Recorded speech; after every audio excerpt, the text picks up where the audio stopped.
She's our youngest. She's 4 years old. In the middle right here is Makani. He's 6. Right here with Candace is Kalia. She's 14. And then over on this side, we've got Orkid, starting on my left-hand side. She is actually 30 years old. In the middle right there is Nakai. He just turned 18 years old. And then right next to Nakai on the end there is Shouka, and she's 26 years old. So what we're going to be doing today is showing you all the different things that we do to make sure that our killer whales are nice and healthy. All of these behaviors are trained the same way that we train all of the really fun, high-energy behaviors that you might see in our presentations. It's all through the use of operant conditioning, positive reinforcement. We're drawing attention to correct behavior, and we're also shaping all of this behavior through small approximations before we actually are doing the final product or the final thing that we're asking these animals to do. So let's start right over here with Michelle and Shouka. So she's asked Shouka to roll over, and this is actually just one of the ways that we can do a body exam with our animals. Every day we get a good look at them just to make sure that everything looks nice and normal. It looks like our vet staff has also joined us. Dr. Trey and Rochelle are here, so they're going to be helping us out this morning and actually doing some of these husbandry procedures with our animals that you all are going to have an opportunity to see. Now you can also see that Shouka has her tail flukes right there on the deck for Michelle. This is one of the ways that we can actually obtain a blood sample. It looks like Kalia is doing that same thing right over here for you guys. Now if you look down at those tail flukes, you can actually see that the veins run very close to the surface of those tail flukes. So it makes it nice and easy for our veterinarians to get that blood sample. We actually do proactive samples or collections with the killer whales once a month to make sure that they're nice and healthy. Now, why would we want a blood sample from our animals? So basically, it can tell us a lot about the health of these animals. You can look at also hormone levels, but also because we have these baselines of our killer whales and their blood samples and what it looks like for a healthy killer whale right here, they can actually compare this type of collection to their wild counterparts as well. So if you guys look over right here with Amber, she has asked Orkid to roll over and present her tail flukes. Now, I don't believe we're going to get an actual blood sample from Orkid, but it's also important to maintain this type of behavior. So we're just going to have Dr. Trey come over and just touch Orkid so that they know that every time we ask them to do this, they may not actually be collecting an actual sample. We're just working on a nice calm behavior that you're seeing from Orkid, and she's doing a great job. So what he's doing is just kind of mocking or simulating what we would do if we were to collect that blood sample. He's just touching her tail flukes, applying a little bit of pressure, the same or similar feeling that it would be if we were going to stick the needle in to actually collect that sample.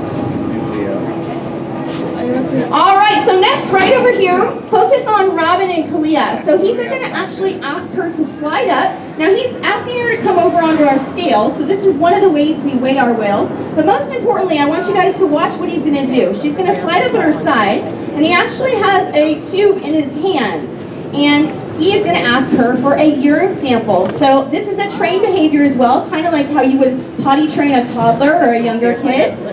Same type of thing. It's a lot of patience, a lot of waiting, and a lot of reinforcing when you see exactly what you want. So all of our females, even our little youngest one, Amaya here, are all trained on these urine sample collections. And this is also very important for their health.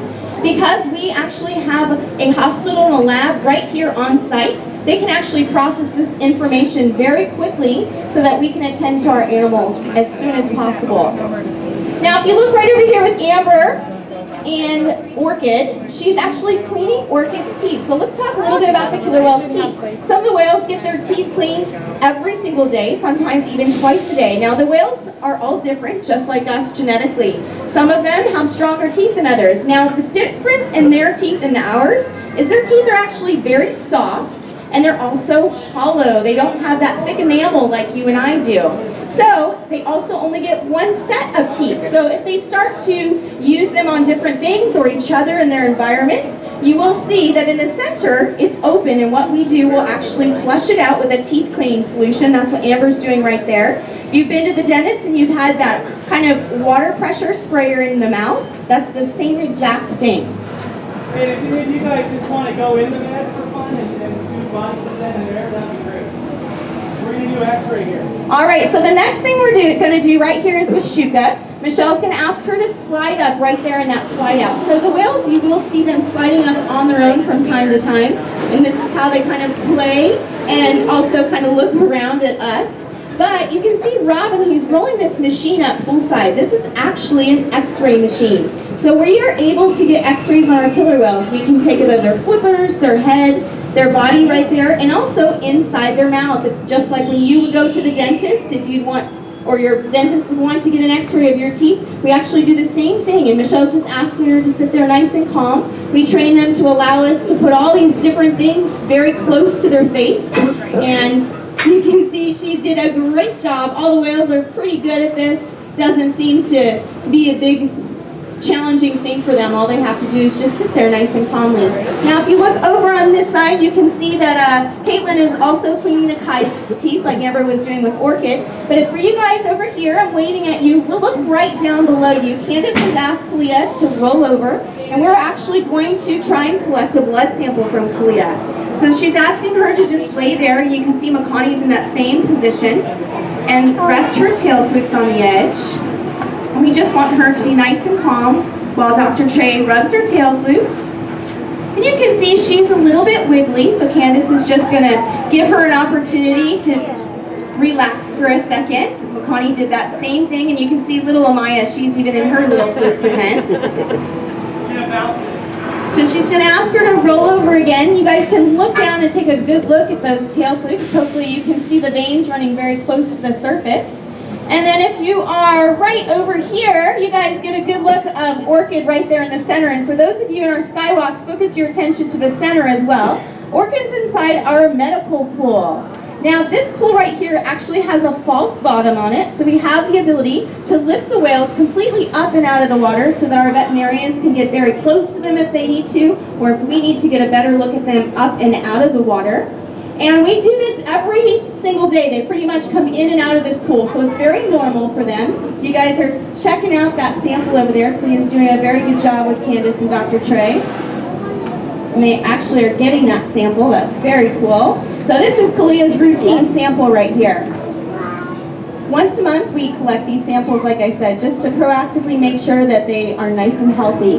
So back to Orkid here in the medical pool. So what Robin just put on is our hearing study apparatus. So we actually have done, or are currently doing, a hearing study with our killer whales. So researchers coming in and they are playing different tones at different levels, and the whales are communicating to us by blowing air out of their blowhole underwater that they have heard that tone or not. And Orkid is one of the whales that does this hearing study. Nakai is also a part of it right now as well. We're actually on the second half of this hearing study. And why is this important? Well, out in the wild, there are things that can potentially affect killer whales and their hearing. So what they're doing is determining what ranges these killer whales are hearing at, and maybe what type of noise pollution that's out in their ocean environment could possibly be harmful to them.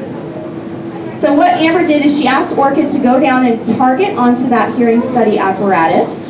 And what would happen is they would play that tone underwater, and when she would hear it, she would blow bubbles out of her blowhole to communicate to us that she heard that tone. So she did a very good job. You saw Amber blow her whistle to let her know. Good job.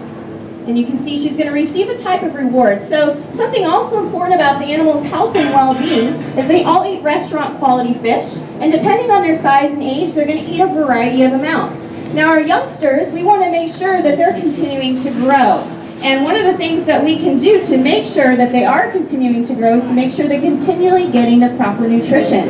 And we weigh every single one of our whales once a week to make sure that those youngsters are continuing to increase in weight, and to also make sure that our adults, like Orkid and Shouka, are maintaining that healthy weight of an adult killer whale. Now, for over 50 years, we have been monitoring the whales and their weights and what they should actually be at for their age. So if something looks a little bit off on the scale as far as numbers go, we can adjust the amount of food that they need in order to maintain that healthy weight.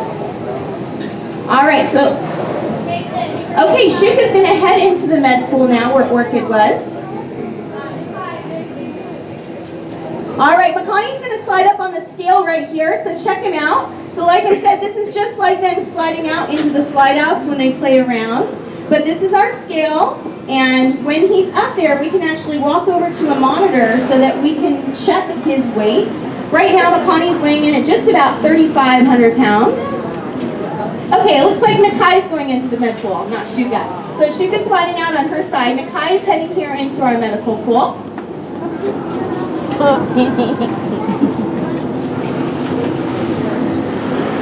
So in just a second, we're actually going to shut this gate again, so Nakai will be in here.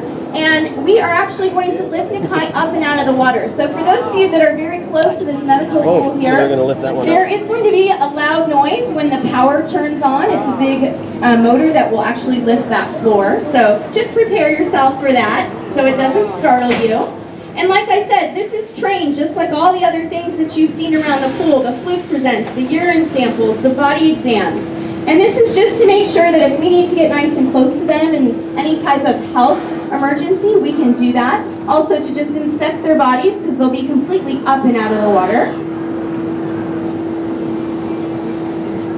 So as soon as that gate shuts completely, get ready for that noise. And if you guys are in the skywalks, focus your attention right here into the center. So there goes that noise, and here comes the floor.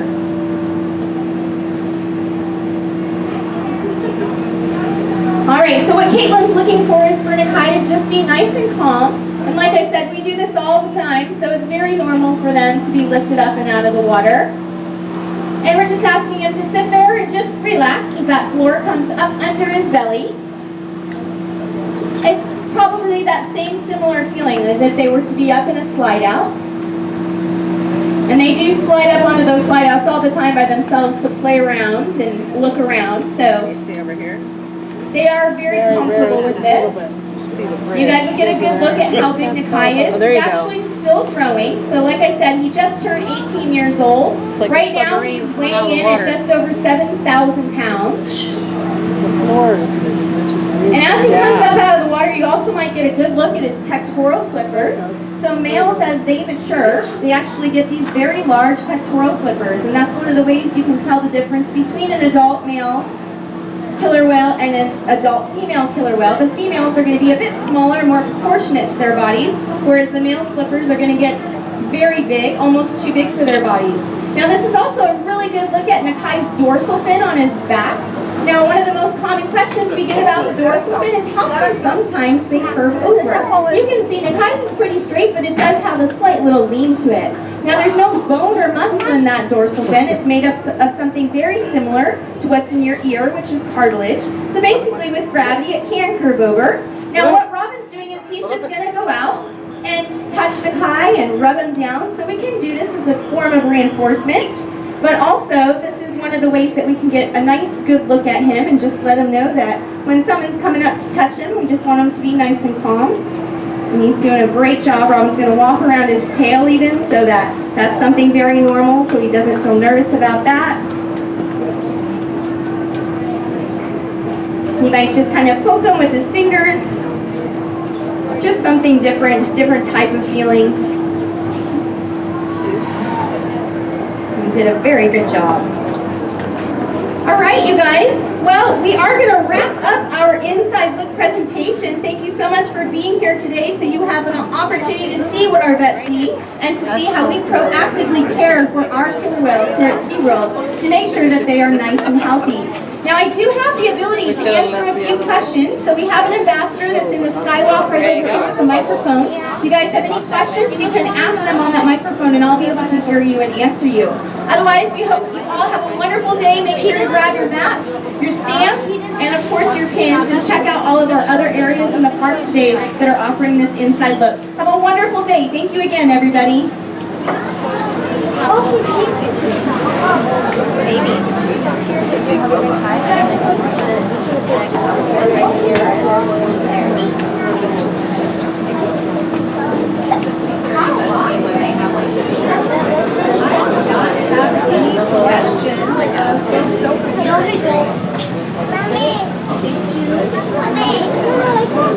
You saw those ones? Oh, that's over there. That's over there. there. And then when they do the tricks and flip.